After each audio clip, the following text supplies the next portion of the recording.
নমস্কার, আমি বৈশাখী বলছি। আমি ভীষণ ভালো আছি। ঈশ্বরের কৃপায় তোমরাও নিশ্চয়ই ভালো আছো। ভালো থাকো, সুস্থ থাকো। আচ্ছা, বলতে পারো একটা পুকুর কেন অভিশপ্ত হতে যাবে? তার জলে বসে কতজন স্নান করে, গরু বাছুরের জল খায়। কেন? কে থাকে সেই পুকুরে? সেই পুকুর কি অভিশপ্ত? কত বাচ্চা পোঁতা আছে ওই পুকুরে। শুধু বাচ্চা নয়, ওই পুকুরে অনেক কিছু লুকিয়ে আছে। কে থাকে ওই পুকুরে? কে কে বাসন মাজে ওই পুকুরে? কি ঘটনা ঘটেছিল সেই পুকুরে? কেউ? কেন? কিসের জন্য বলে যে ওই পুকুরের ধারে কাছে যেও না? কি হয় সেই পুকুরের কাছে গেলে? কেন সেই পুকুরের জল এত অভিশপ্ত যে ওর ধারে কাছে গেলেও কারুর মৃত্যু হয়? ও, আপনি বুঝি আমার কথা বিশ্বাস করছেন না? যদি বিশ্বাস না হয় তাহলে আমার গল্পটা শুনুন না। একটু গল্পটা মন দিয়ে শুনুন, তারপরেই আপনারা ঠিক করুন। আসলে আমার এই গল্প আপনাদের ভালো লাগছে কি ভালো লাগছে না। দেখুন না, এই পুকুরে সত্যি সত্যি কোনো অভিশপ্ত কিছু লুকিয়ে আছে কিনা। সত্যি সত্যি অনেক বাচ্চা এই পুকুরের মধ্যে পড়তে আছে কিনা। চলুন, আমি আপনাদের আজকে শোনাই মলয় বিশ্বাসের গল্প। লিখছি তখন। এ কি, কে বাসন মাজে ওই পুকুরের সামনে? সুজয় চিৎকার করে উঠল। ওর চিৎকার শুনে ওর বাবা মা ছাদের উপর থেকে ওই পুকুরের দিকে তাকিয়ে দেখল পুকুরে কিন্তু কেউ নেই। ওনারা সুজয়কে এরপর ঘরে নিয়ে যান। এই পুকুরটা একটা কোটা আছে। প্রত্যেক বছর একটা করে প্রাণীকে নিজের কাছে টানবেই টানবে, সে মানুষ হোক কিংবা পশু। লোকমুখে প্রচলিত আছে এই পুকুরটা যেদিন কাটা হয়েছিল, মানে পুকুরটা যেদিন পুকুর বানানো হয়েছিল, তখন 1990 সাল। চারিদিক জঙ্গল আর জঙ্গল, খুন খারাপি লেগেই থাকতো। তখন এই পুকুরের নিচে এক পাগলি বুড়িকে খুন করে পুঁতে রাখা হয়েছিল। শুধু পাগলি বুড়ি নয়, আরও অনেক লোকের দেহ পুঁতে রাখা হয়েছিল এখানে। কিন্তু ওই পাগলি বুড়ি কারোর কোনো ক্ষতি করতো না। সেই পাগলি বুড়িকে অনেকেই দেখেছে। তবে ওই পাগলি বুড়ি যাকে দেখা দেয় তার হয় সময় ভালো আসে, না হয় খারাপ সময় আসে। ওই পাগলি বুড়িকে সবাই দেখতে পায় না। ওই পাগলি বুড়িকে দেখা সবারই ভাগ্যে জোটে না। যখন কারোর ভাগ্যে কাল নেমে আসে তখন দেখতে পায়, আর যখন কারোর কপালে মা লক্ষ্মী স্বয়ং আসে তখন দেখতে পায়। না জানি আমার ছেলে কেন দেখলো এই বুড়িটাকে। সুজয়ের বাবা ফিসফিস করে সুজয়ের মাকে বলে এই কথাগুলি। কি জানি বাবা, আজকাল গভীর রাতে কুকুরগুলো এত প্রচণ্ড ডাকে। এই কুকুরের সামনে গোল হয়ে দাঁড়িয়ে থাকে এই পুকুরটার সামনে। সুজয়ের মা বলল, রাত অনেক হলো গো, শুয়ে পড়ো। তুমিও যাও, আমি আসছি, ফিস করে উত্তর দিল সুজয়ের মা। পুকুরটা তখন একেবারে শান্ত। কে বলবে এই পুকুরে এত অভিশাপ আছে? কে বলবে এই পুকুরের তলায় এত বাচ্চা পোতা আছে? কে বলবে এই পুকুরের তলায় এত লাশ আছে? কে বলবে এই পুকুরের তলায় একটা বুড়িকে খুন করে রাখা হয়েছিল যখন পুকুরটা খোঁড়া হচ্ছিল? এই পুকুরের কাছে অনেক অনেক কিছু দেখেছে অনেকজনা, কিন্তু সেই সব অলৌকিক জিনিস কারুর কোনো ক্ষতি করেনি। হঠাৎ এই শান্ত পুকুরটা প্রচণ্ড ক্ষিপ্র হয়ে উঠল কেন? কি হয়েছে এই পুকুরের সাথে? 1 মাসের ভিতর কি হলো এই পুকুরটা? কিভাবে ক্ষিপ্র হলো পুকুরটা? তার কারণ সবারই কাছে অজানা। তবে আজকাল ওই পুকুরটা চারিপাশে কারোর বাড়িতে যদি সদ্যজাত পুত্র সন্তান হয় তাকে কিন্তু আর খুঁজে পাওয়া যায় না। সেই সন্তান, সদ্যজাত সন্তান কিভাবে নিখোঁজ হয়ে যায় তা বোঝা বড় দায়। শুধু তাই নয়, আশেপাশে যত বাড়িঘর ছিল সেই বাড়িঘরগুলো থেকে মুরগি, হাঁস অদ্ভুতভাবে নিখোঁজ হতে শুরু করে। কিন্তু কোথায় যায় সেগুলো? কি হয় সেগুলোর সাথে? কিন্তু কোথায় যে তা ক্রমশ যাচ্ছে, এটা কিন্তু রহস্য, বিশাল একটা রহস্য জটিলতা বাঁধতে থাকে। এর পিছনে যে অলৌকিক ঘটনা জড়িয়ে আছে সেটা কেউ বিশ্বাস করে না। কেউ বিশ্বাস করুক আর না করুক, ঘটনাগুলো কিন্তু ঘটেই চলেছে ক্রমবর্ধমান, মানে এর কিন্তু কোনো শেষ সীমানা নাই। এটাকে চোরের কারসাজি বলে ব্যাপারটা উড়িয়ে দিল সকলে। কিন্তু শেষে যখন চুরির পরিমাণ বেড়েই চলল, তখন শেষমেশ গ্রামবাসীরা মিলে ঠিক করলো যে তারা পাহারা বসাবে। কথা মতো 2জন পাহারাদার নিযুক্ত করা হলো। তাদেরকে গ্রামবাসীরা চাঁদা বাবদ প্রত্যেক মাসে শেষে কিছু নগদ অর্থ দেবে। এর বিনিময়ে পাহারাদার পাহারা দেবে। বেশ ভালো কথা। এই পাহারাদার নিযুক্ত করার পর গ্রামে ছাগল, মুরগি 2 দিন মতো চুরি বন্ধ হয়। মানে 2 দিন মতো চুরি বন্ধ ছিল, কিন্তু তৃতীয় দিন থেকে আবার আবার চুরিমান বেড়ে যায়। চুরির পরিমাণ কমে না, বাড়তেই থাকে। এবার শুধু চুরি নয়, তার সাথে প্রত্যেকটা বাড়িতে ইট, পাথরের টুকরো দমাদম দমাদম পড়তে আরম্ভ করে। আর যে পাথরগুলো পড়তো আশ্চর্যজনকভাবে, সেগুলো কিন্তু সকালবেলায় কেউ কোথাও খুঁজে পেত না।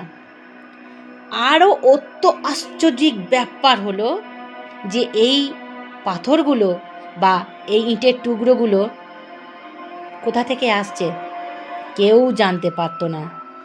পরে দেখা যেত এই পাথরের টুকরোগুলো বা ইটের টুকরোগুলো পুকুরের পাড়ের চারিপাশে আশেপাশে পড়ে আছে।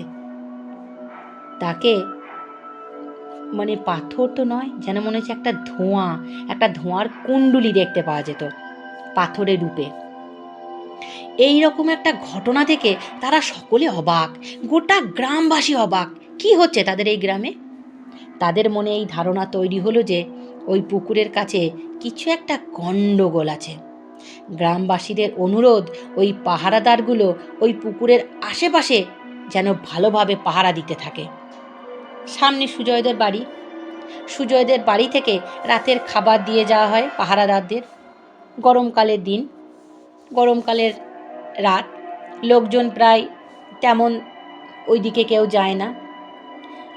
কিন্তু লোকজন ওইদিকে না গেলেও সবাই কিন্তু সচেতন থাকে, কান খাড়া করে থাকে। যদি কোনো আওয়াজ, যদি কোনো শব্দ পায়, সবাই দৌড়ে বেরিয়ে আসে। আর যাদের বাড়িতে খামার রয়েছে, গরু বাছুর রয়েছে, তাদের তো দুশ্চিন্তাতে ঘুমই হয় না ঠিকঠাক। দিনটা ছিল বুধবার। 2টো থালায় ভাত, ডাল, ইঁচড়ের তরকারি আর বক ফুলের বড়া পেট পুড়ে খেলো ওই পাহারাদার দুটো। ওই পুকুরের সামনে একটা মাঠ আছে, সেখানেই তাদের নৈশভোজ তারা বসে বসে সারল। রাতের খাবার খাওয়ার পর অমিত বলে উঠল, যা রতন, থালা দুটো দিয়ে আয় সুজয়ের বাড়িতে। মানে রতন আর অমিত ওই 2টো পাহারাদারের নাম। ওই 2টো পাহারাদার তখন ওই পুকুরের চারধারে পাহারা দিচ্ছিল। মাঠে বসে খাওয়ার পর থালা দুটো সুজয়ের বাড়িতে দিয়ে আসতে বলল রতন। ততক্ষণে আমি বরঞ্চ হাত পাটা একটু ধুয়ে নিই। রতন থালা দুটো দিয়ে এসে ওই পুকুর পাড়ের কাছে গিয়ে যা দেখল, তাতে রতনের পিলে চমকে গেল। রতন দেখল অমিতকে চারধারে 5জন মোটা কালো কুৎসিত বেঁটে মানুষ জাপটে ধরে জলের মাঝখানের দিকে নিয়ে গেছে। চাঁদের আলোয় তাদের মুখের গঠন দেখা গেল না বটে, কিন্তু ওরা যে 4-5 জন সেটা কিন্তু বোঝা গেল। রতন তাদের মুখ দেখতে পায়নি। কালো অন্ধকার, ঘুটঘুটে অন্ধকার, একটা ধোঁয়ার অবয়ব, 4টে, কিন্তু মানুষ বোঝা যাচ্ছে। রতন একটা চিৎকার দিয়ে ওঠে, আর ও চিৎকার শুনে আশেপাশের বাড়ির লোকজনরা দৌড়ে বেরিয়ে আসে। তারা তো কান খাড়া করেই ছিল, যদি কোনো আওয়াজ পাওয়া যায়। তারাও দেখলো এই দৃশ্য। শুধু একা সেই দেখেনি, গ্রামের সবাই সে দৃশ্য দেখেছে। পরের দিন সকালে অমিতের লাশ ভেসে ওঠে সেই পুকুরে। গ্রামবাসীরা তো জলে নামতে পর্যন্ত ভয় পাচ্ছিল। কয়েকজন সাহস করে জলে নেমে সেই লাশ নিয়ে আসে। এবার খবরটা ধীরে ধীরে গ্রাম থেকে পাশের গ্রাম, পাশের গ্রাম থেকে আশের গ্রাম ছড়িয়ে পড়ল। আশেপাশের গ্রাম থেকে লোকজনেরা এসে ওই পুকুরটাকে দেখতে লাগলো। কয়েকজন এই বাকি ঘটনাগুলোর জন্য এই পুকুরটাকেই দায়ী করলো। তাদের মতে এই পুকুরের ঘটনাটার পিছনে পুকুরটার কিছু ইতিহাস নিশ্চয়ই লুকিয়ে আছে, অভিশপ্ত ইতিহাস। কিন্তু এটা তো অলৌকিক কাজ। যার অলৌকিক ক্ষমতা আছে সেই পারবে সমাধান করতে। অনেক তান্ত্রিক, অনেক ওঝা, সন্ন্যাসীদের বলা হলো এর সমাধানের জন্য, কিন্তু তারা কেউ রাজি হলো না। শেষমেশ এক তান্ত্রিক রাজি হলেন। তিনি বললেন তাকে যদি মোটা অঙ্কের টাকা দেওয়া হয় তবে তিনি এ কাজ করে দেবেন। ইতিমধ্যে খবর এলো রতন নাকি মারা গেছে। রতনকে পাহারাদারটা, অমিত আর রতন ওই পুকুরের চারধারে পাহারা দিত। অমিত তো আগেই মারা গেছিল, এবার রতন মারা গেল। কয়েকদিন জ্বরে ভুগেছিল সে যে দৃশ্য দেখেছিল, তারপরে তার ধুম জ্বর এসেছিল। সেই জ্বরে ভুগে জ্বরের ঘোরে ভুল বকতে বকতে সে মারা গেছে। এই ব্যাপারটা গ্রামবাসীদের একেবারে মর্মাহত করে দিয়েছিল। তাই এই তান্ত্রিককে অনুরোধ করে দ্রুত এই পুকুর থেকে অলৌকিক শক্তি তাড়ানোর কাজ শুরু করতে হবেই। যতই তান্ত্রিক টাকা বলুক আর যতই সে মোটা অঙ্কের টাকা চাক, গোটা গ্রামবাসী ভিক্ষা করে হলেও সে টাকা জোগাড় করবে। এই পুকুর তাদের সংস্কার করতেই হবে। তান্ত্রিক দিনক্ষণ ঠিক করে মঙ্গলবার রাতটাকে বেছে নিলেন। ভরা আমাবস্যা ছিল সেই দিন। রাত 11টা থেকে শুরু হলো যজ্ঞ। তান্ত্রিক একটা গণ্ডি কেটে দেয় তার চারপাশে। এই গণ্ডি দেখিয়ে বলে এর ভেতরে কেউ যেন না আসে। এরপর তান্ত্রিক তার কাজকর্ম শুরু করে দেয়। বেশ কিছুক্ষণ মন্ত্র পাঠ করে তান্ত্রিক মন্ত্রপুত্র ছাই ওই পুকুরে ছুঁড়ে ফেলে।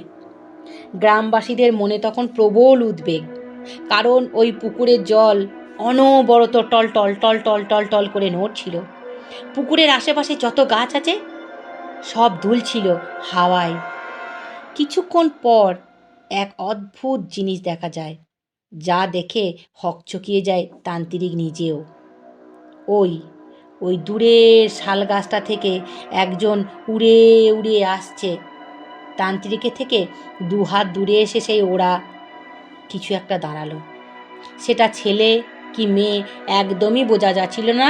ধোঁয়ার কুণ্ডলিকিত, কিন্তু একটা স্পষ্ট অবয়ব, একেবারে কালো, অন্ধকারের থেকেও কুচকুচে কালো। তান্ত্রিক নিজের হাতে একটু জল ওর একটু ঘি নিল। এই আগুনের উপর বেশ কিছুক্ষণ ঘুরিয়ে ঘুরিয়ে ওই কালো অবয়বটার ওপর ছুঁড়ে মারল। তারপর বলল, তান্ত্রিক গম গম গলায় বলল, কে তুই? এখানে কি করছিস? ওই অবয়বটা কিরকম অদ্ভুত সুরে বলে উঠল, আমি বদলা চাই, বদলা। তান্ত্রিক প্রশ্ন করে, বদলা? কিসের বদলা নিবি তুই? অবয়বটা ফের বলে ওঠে, আমি বিদ্যুতের বউ সুপ্রিয়াকে শেষ করে দিতে চাই।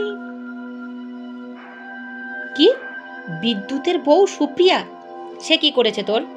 কেন তুই মারবি তাকে? কেন মারতে চাস?